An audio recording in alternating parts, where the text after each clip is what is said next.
مولانا محمد وعلى آل سيدنا।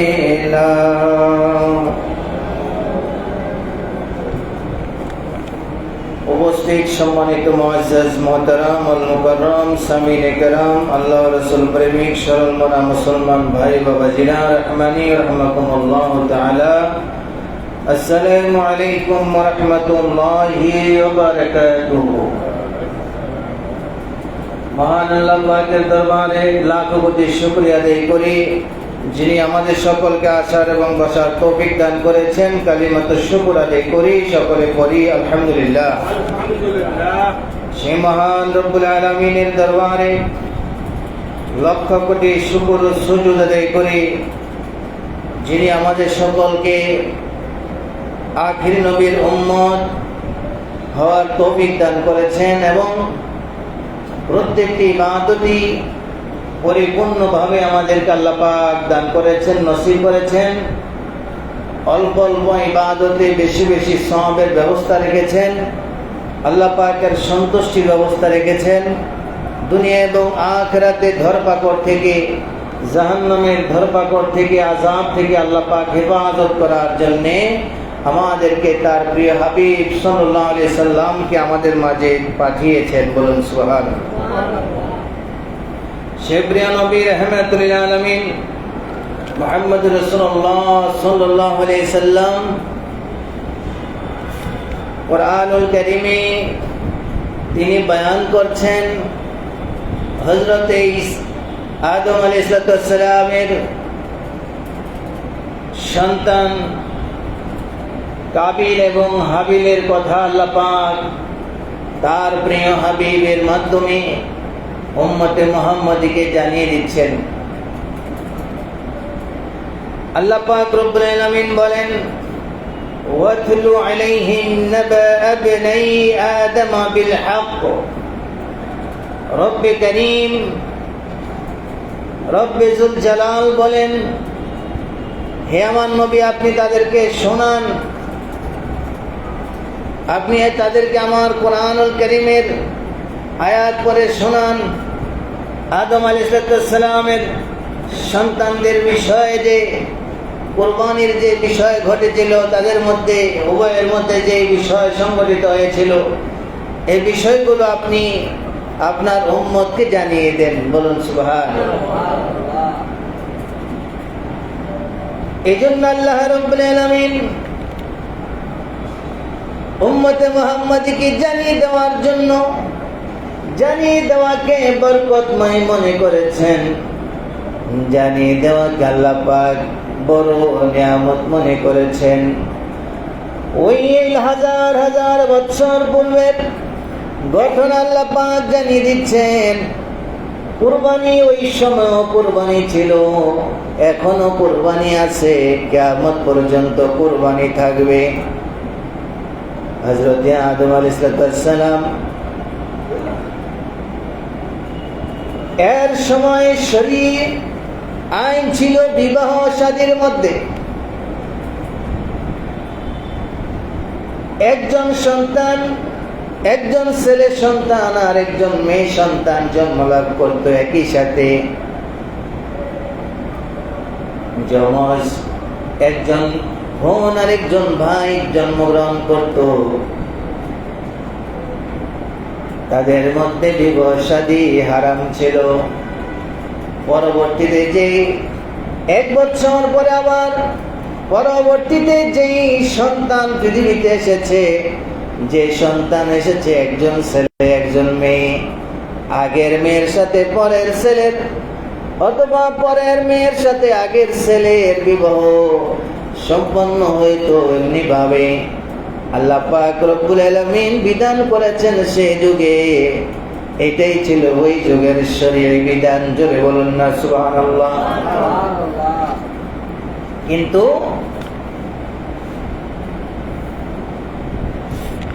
ঘটনাক্রমে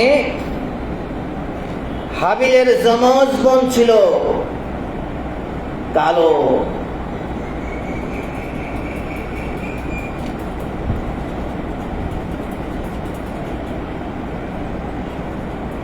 আর কাবিলের যমজ বোন ছিল খুব সুন্দর, বলেন না সুবহানাল্লাহ।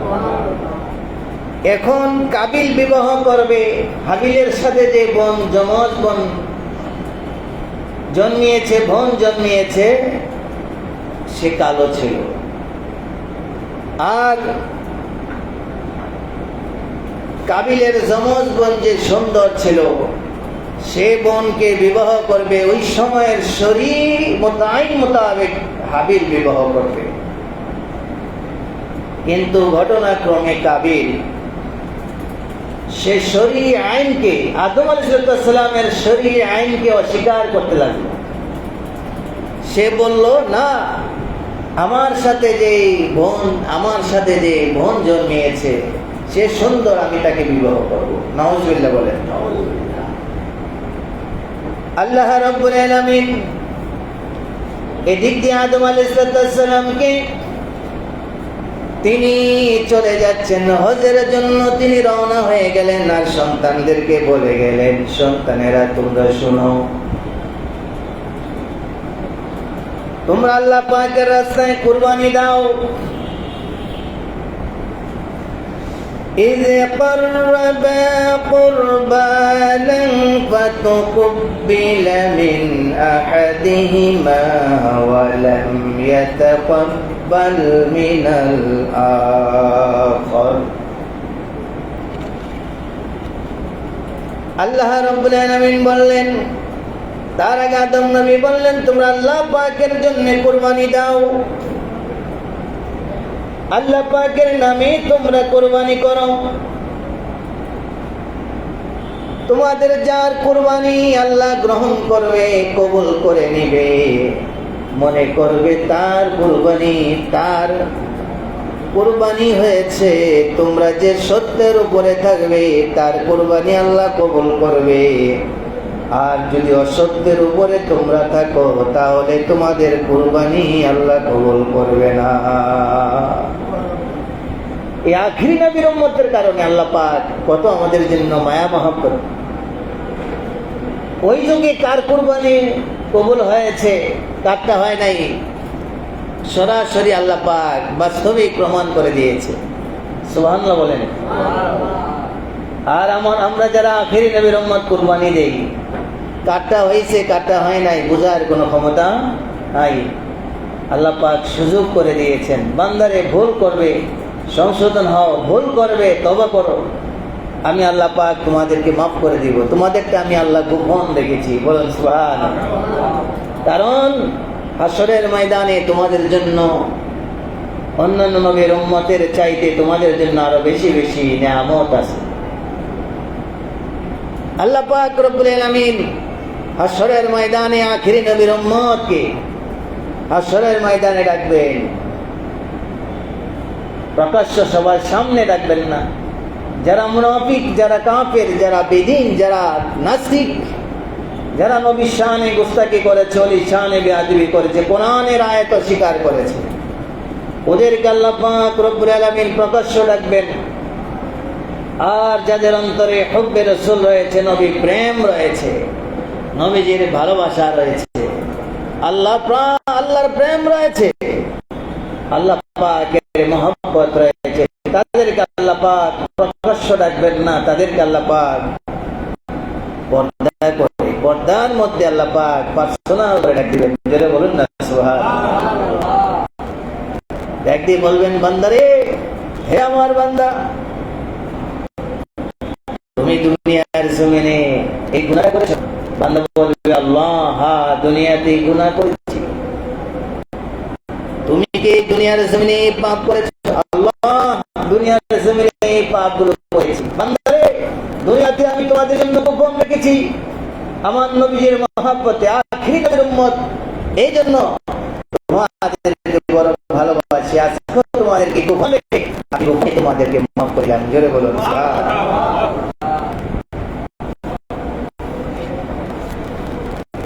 এই জন্য আল্লাহ রাব্বুল আলামিন আদম নবীর দুই সন্তানকে আদম নবীকে বললেন, তোমার সন্তান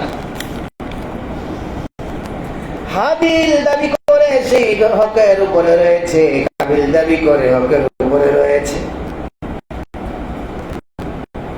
যে হকের উপরে আছে কুরবানিতে বলুন, কুরবানি যার কবুল হবে, যার কুরবানি কবুল হয়ে যাবে, সেই হকের উপরে আছে, আপনি তাদেরকে কুরবানি দিতে বলুন, সুবহানাল্লাহ বলুন। এই কুরবানির ফজিলত আল্লাহ পাক রব্বুল আলামিন আখিরি নবীর উম্মতের মধ্যে, আমরা যারা আখিরি নবীর উম্মত আছি, আমরা যারা আখিরি নবীর উম্মত, আমরা যখন কুরবানি দেই, কুরবানির প্রতিটি পশমের বিনিময়ে একটি করে সওয়াব আল্লাহ পাক রেখেছেন, রক্তের বিনিময়ে আল্লাহ পাক সওয়াব রেখেছেন, আল্লাহর সন্তুষ্টি রয়েছে।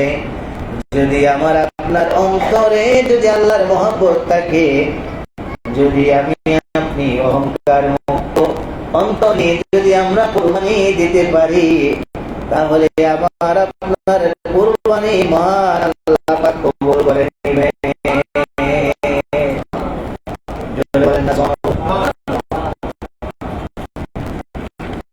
এই জন্য আল্লাহ পাক বলেন, আমি আল্লাহ পাকের দরবারে, আমি আল্লাহর কাছে আমার নবী রাহমাতুল লিল আলামিন তিনি বলেছেন, আল্লাহ পাকের দরবারে গরু, মহিষ, ভেড়া, দুম্বা যা কিছু কুরবানি করো না কেন, এটা আল্লাহর দরবারে সরাসরি পৌঁছে না।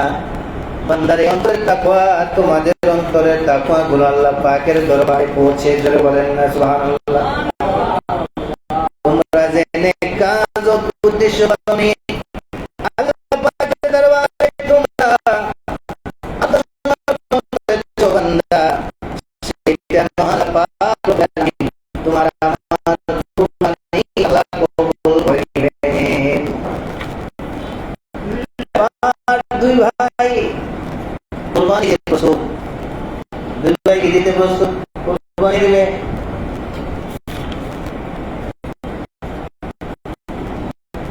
হাবিল সেই যুগে তিনি বেড়া, বকরি, দুম্বা, গরু, উট ইত্যাদি তিনি লালন পালন করতেন, বলেন না সুবহানাল্লাহ। নবীর ছেলে এই সমস্ত আমাদের সমাজে বেকার থাকবে, ভালো গাবি, ভালো করতে পারে, একটা উৎসবের করতে পারে। আমাদের সমাজ, আমাদের দেশে অনেকেই করতে চায় না, তাকে ছোট মনে করে। অথচ নবীর রাসূলগণ, নবীর রাসূলগণের সন্তানেরা ভেড়া, দুম্বা, বকরি আপনার পালন করেছে, বলেন না সুবহানাল্লাহ। একটু দরুদ পড়ি, আল্লাহুম্মা সাইয়্যিদিনা মাওলানা মুহাম্মাদ ওয়া আলা আলিহি।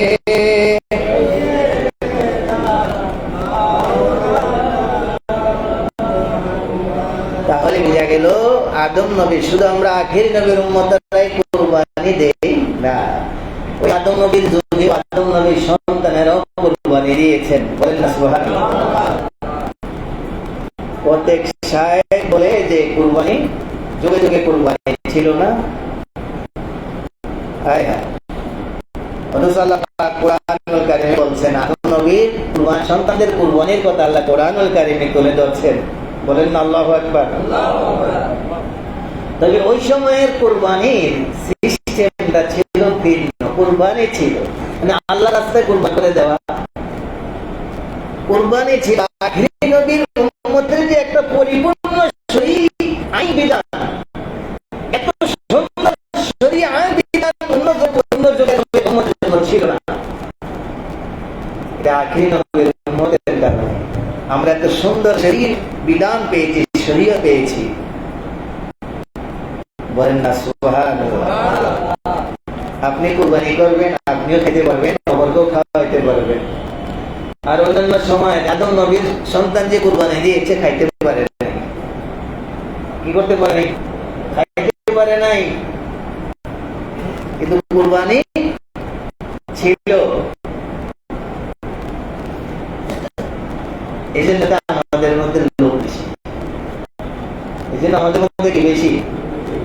আমাদের আগ্রহ বেশি, চাওয়া বেশি, খাওয়া বেশি, পাওয়া বেশি, সব কিছুতে আমরা বেশি বেশি, ঠিক কিনা বলেন? এই জন্য কোরবানিও দেই আমরা বেশি বেশি গোস্তের জন্য, নামের জন্য, কামের জন্য, আল্লাহ সন্তুষ্টির জন্য। হ্যাঁ, বান্দারা আল্লাহ সন্তুষ্টির জন্য দেয়। যদি নাই থাকবে আল্লাহর সন্তুষ্টির অর্জনকারী, তাহলে জগৎ কিভাবে আছে? অনেক সময় আমাকে বলে আমার ভাইরা, পরিচিত যারা মহব্বত দেখে সম্পর্ক রাখে, অনেক সময় বলে আমি একটা গরু কোরবানি দিয়েছি, মনে করেন হুজুর 60 টাকা দিয়ে আমার কবি খাইছে 60 টাকা। আমি শুনি আমার ভাই বলতেছে তার সন্তানদের, আমার ভাই 60,000 টাকা দিয়েছে, তোমরা সবাই মিললে তোমরা বড় করে দিতে পারলে না। তাহলে এটা কি? এই সমস্ত কথা, এই সমস্ত চিন্তা ভাবনা আনাটা তো অন্তরে, এটা অন্তরের নিপাত। আল্লাহ সন্তুষ্টিতে পড়েন না,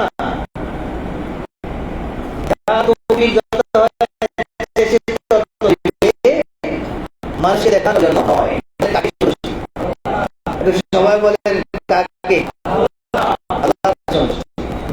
যখন বন্ধ করে তখন করতে পারে না যে একজনকে একটা গোষ্ঠীর টুকরা বেশি দেবো, আরেকজনকে কম দেবো বা সমান দেব। যেহেতু আমরা একই ঘরে একই ভাই কোরবানি দিয়েছি সবাই মিলে, একটা টুকরা তাকে বেশি দিয়ে দেই, আমি একটা কম নেই, সমস্যা নাই, এইটাও করা যাবে না। শরীয়ত এটা আপনার বানানো, এটা হলো আল্লাহর রাসূলের দেয়া। জোরে বলুন না সুবহানাল্লাহ।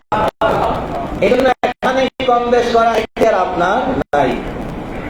আপনি আপনার থেকে যদি আপনি অপরকে পুরাটা দিয়ে দেন, অন্যজনে আফসোস করবে না, ঠিক কিনা যাবে? আপনার যেটা আপনার ভাগে আপনি পেয়েছেন, নেওয়ার পর আপনি দিয়ে দেন, তাহলে কেউ আফসোস করবে না। এবার দুই ভাই কোরবানি দেওয়ার জন্য প্রস্তুত। হাবিল একটা মোটা তাজা গরু কোরবানি দেওয়ার জন্য পাহাড়ের পাদদেশের মধ্যে রেখে দিয়েছে। জোরে বলুন না সুবহানাল্লাহ। পাহাড়ের পাদদেশে রেখে দিয়েছে হাবিল কোরবানি দেওয়ার জন্য। আর কাবিল ফসল ফলাদি শস্য ক্ষেত, কৃষি খামারের কাজ করত। এখন যারা কৃষক তাদের দেখা যায় আমরা আলাদা চোখে দেখি, ঠিক না? জোরে বলেন। অথচ আমি এত সুন্দর চাল, এত সুন্দর ভাত খেতেছে, রুটি খাইতেছেন দোকান থেকে, আমি ঠিক আছে, পরে কারা? সবাই বলে কারা করে? কৃষকরা করে। অথচ কৃষকরা যারা এত কষ্ট করে তাদের পারিশ্রমিক কিন্তু মূলত তারা পায় না। ওরা কিন্তু আপনি দেখবেন সত্তর মধ্যে হয়তো 2-1 মানুষ, 2-4-5 মানুষ অর্থনৈতিকভাবে স্বাবলম্বী হচ্ছে। বেশিরভাগ দেখবেন তারা একবেলা খায়, আরেক বেলা খাইতে পারে না। আপনি একটু খোঁজ নিয়ে দেখেন, সরকারকে নজর দেওয়া উচিত, তারা যেন প্রাপ্য যেই কৃষকদের যেই অধিকার রয়েছে সেই অধিকার যেন তারা পায়। অনেক সময় দেখা যায় আমরা পেঁয়াজ খাই 100 টাকা কেজি, ওই সময় যারা পেঁয়াজ উৎপাদন করে কৃষি ক্ষেত্রে, ক্ষেত কামারে যারা পেঁয়াজ উৎপাদন করে তারা মাত্র 10 টাকা, 8 টাকা, 7 টাকা কেজিতে বিক্রি করে। অথচ আমরা খাচ্ছি 100 টাকা, 80 টাকা, 90 টাকা। এটা কোথায় সিন্ডিকেট হচ্ছে? এই বিষয়গুলো নিয়ে আপনার সরকার নজর দেওয়া উচিত, এটা সরকারের দায়িত্ব। নজর না দিলে সরকার সেটা আপনার লাগে হবে।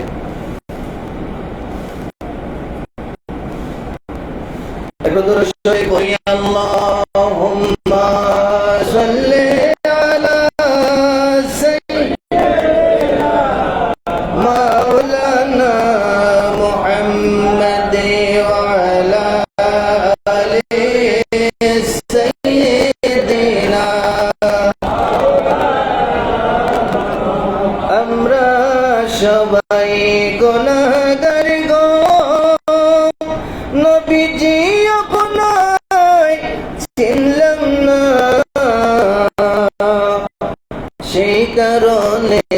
রোজে হাসরে আমাদেরকে বইলেন না আল্লাহুম্মা সাল্লি আলা সাইয়্যিদিনা মাওলানা মুহাম্মদ ওয়া আলা আলি সাইয়্যিদিনা।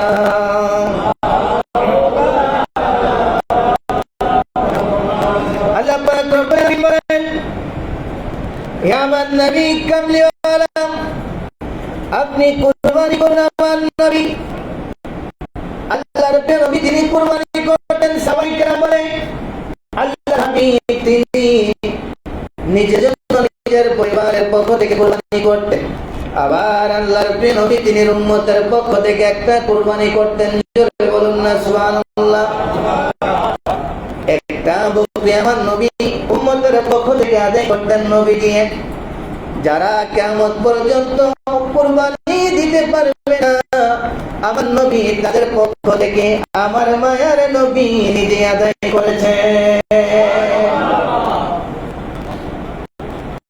আল্লাহর হাবিব সাল্লাল্লাহু আলাইহি সাল্লাম কুরবানি করে কুরবানির গোশত আল্লাহর নবী সাহাবায়ে কিরামদের মধ্যে যারা কুরবানি দিতে পারে নাই তাদের মধ্যে বদল করতেন। এবং মা খাদিজাতুল কুবরা রাদিয়াল্লাহু তাআলা আনহা তিনি ইন্তেকালের পরে, ইন্তেকাল শরীফের পরেও মা খাদিজাতুল কুবরা রাদিয়াল্লাহু তাআলা যারা আত্মীয়-স্বজন ছিল, বান্ধবী ছিল, তিনির সাথে যারা সম্পর্ক ছিল, ভালো সম্পর্ক ছিল, মা খাদিজাতুল কুবরার আত্মীয়-স্বজন বান্ধবীদের কাছে আল্লাহর হাবিব কুরবানির গোশত পাঠাইতেন। জোরে বলেন সুবহানাল্লাহ।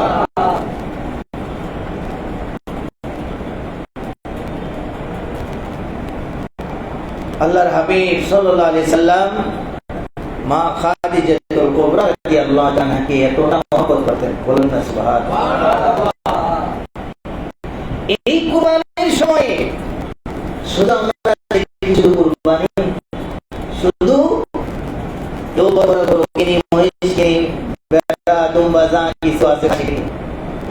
ঈদের মাঠে যাব, নামাজ পড়বো, আবার সে কুরবানি করবো, তারপরে কুরবানি করে গোশত বন্টন করে আমরা যার জায়গায় নিয়ে যাবো, গরিব দুঃখীদের মাঝে বন্টন করবো। এটা আমরা অনেক সময় দেখি, কিন্তু কুরবানির মধ্যে যে বড় হিকমত রয়েছে সেটা আমরা খেয়াল করি না। এই কুরবানি শুধু গোশত নয়, গরু নয়, এই কুরবানির মধ্যে আল্লাহ পাকের সন্তুষ্টি তাকওয়া রয়েছে। এই কুরবানির মাধ্যমে হযরত ইব্রাহিম খলিলুল্লাহ আল্লাহ পাকের প্রিয় বান্দা, আল্লাহ পাকের খলিল উপাধি পেয়েছেন। সুবহানাল্লাহ। জোরে বলেন না সুবহানাল্লাহ। এই কুরবানির মাধ্যমে ইব্রাহিম খলিলুল্লাহ আল্লাহর বন্ধু উপাধি পেয়েছেন। আল্লাহু আকবার বলেন। এই কুরবানিটা এত সহজ নয়। ওই যে দেশ স্বাধীন করে যারা দিয়ে গেছে তারা বোঝে কতটা কষ্ট হয়েছে।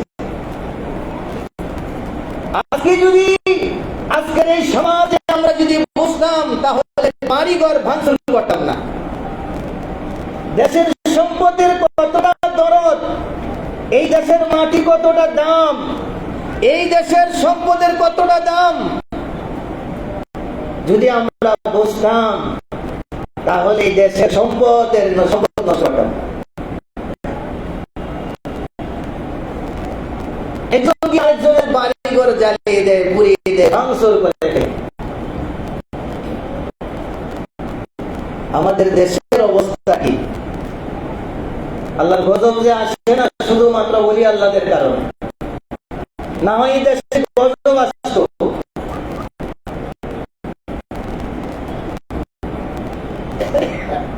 যে সরকার আসুক, এটা আমাদের দাবি। বর্তমান সরকার যদি দেশে 10টা ভালো কাজ করে থাকে, পরবর্তী কারণ ক্ষমতা যেহেতু স্থায়ী নয়, অবশ্যই ক্ষমতা চেঞ্জ হয়। ঠিক না? চলে বলতে আমাদের এই গণতন্ত্র দেশে ক্ষমতা চেঞ্জ হয়, ক্ষমতা স্থায়ী নয়। 10টাই সরকার যদি করে যায় ভালো কাজ, পরবর্তী সরকার কমপক্ষে 20টা ভালো কাজ করা দরকার। যে কাজগুলো বিগত সরকার করে গেছে এই কাজগুলো নষ্ট না করা, এটাই আমার দায়িত্ব। ভালো কাজগুলো নষ্ট না করে এরকম আরো ভালো কাজ করে দেখানো, তাহলে তো দেশের উন্নতি হবে। ঠিক আছে, আপনি যদি দেশেরই সম্পদ নষ্ট করলেন আবার দেশপ্রেমিক দাবি করেন, লাভ হবে কি?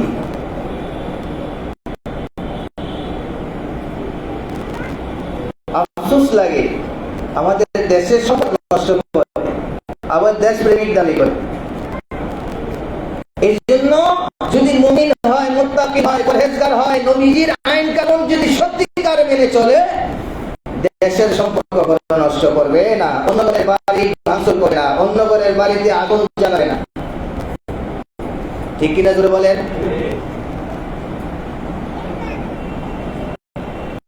ভালো কাজ করতে আমরা চেষ্টা করব। প্রত্যেক সরকারকে যেন দেশের প্রতি মহব্বত রেখে সরকারের সাথে যারা সম্পৃক্ত আছে সকলে যেন মুত্তাকিন হয়ে, আল্লাহওয়ালা হয়ে, দেশপ্রেমিক হয়ে দেশের কাজ করার তৌফিক দান করে। বলেন আমিন। ওই যে হাবিল এবং কাবিল কুরবানি দিয়েছিল, পাহাড়ের মধ্যে রেখেছিল, সেই কুরবানির হাবিল মোটা তাজা গরু কুরবানি দিচ্ছে, আর কাবিল রেখেছে প্রত্যেক কৃষিকাজের যত ফসল আছে এই ফসলগুলো নিয়ে আপনার সেই পাহাড়ের পাদদেশে রেখেছে। এখন এই কুরবানি দেওয়ার জন্য, কি দেওয়ার জন্য বলেন না? কি দেওয়ার জন্য? কুরবানি দেওয়ার জন্য। এখন কুরবানি দেওয়ার জন্য দুজনেই দাঁড়িয়ে আছে, কার কুরবানি কবুল হয়? হঠাৎ করে দেখা গেল 32 থেকে একটা আগুন এসে হযরতে হাবিল আদম আলাইহিস সালামের নেককার সন্তান হাবিল, তিনি সেই গরু, মোটা তাজা গরুকে অদৃশ্য করে ফেলেছে। বলুন না সুবহানাল্লাহ। আবার বলেছে সেটা ছিল ইসমাঈল যাবিউল্লাহ, বাবা ইসমাঈল ইব্রাহিম যাবিউল্লাহ সন্তানকে কুরবানি দেওয়ার জন্য আল্লাহ পাক জান্নাত থেকে পাঠিয়েছিলেন। সেই বকরিটাই ছিল, সিংওয়ালা বকরিটাই ছিল হযরতে হাবিল আলাইহিস সালাম কুরবানি দেওয়ার জন্য পাহাড়ের পাদদেশে রেখে দিল। সেটা আল্লাহ পাক রব্বুল আলামিন জান্নাতের মধ্যে রেখে দিয়েছিলেন।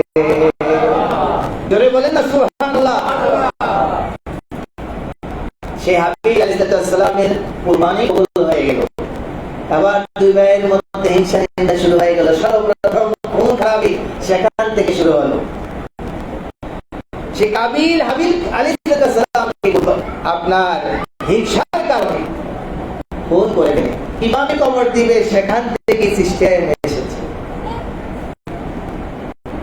এই জন্য হিংসার কারণে ভাই ভাইকে খুন করে, লোভের কারণে, একটু সম্পদের জন্য, একটু রাস্তার জন্য, 1000 টাকা, 1 বিঘা জায়গা আজকাল জেনে সন্তানের ভালো সন্তান